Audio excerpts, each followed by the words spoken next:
Nagpunta nga kami sa Lucena City para masaksihan ang nagagandahang mga baluarte na gawa sa bawat bayan ng Quezon Province. Ito ay para sa pakikiisa sa ginanap na Nyugnyugan Festival sa Lucena City ngayong taon.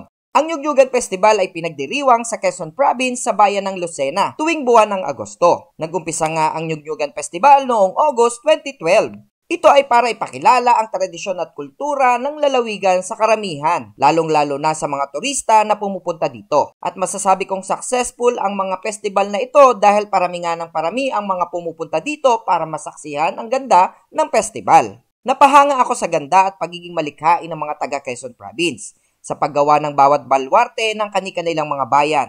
At ang maganda dito ay hindi ito simpleng kubo lang, dahil ito ay ginawa sa pamamagitan ng mga materyales mula sa puno ng niyog. Makikita mo din sa bawat baluarte ang mga produkto o pagkain na pinagmamalaki ng bawat bayan.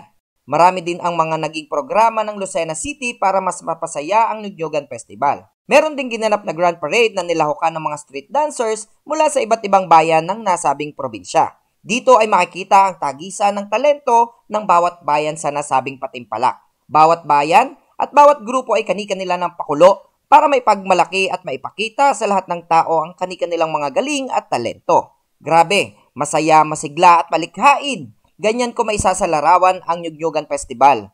Ganito pala kasaya dito, kaya tara, ipagmalaki natin ang probinsya ng Quezon.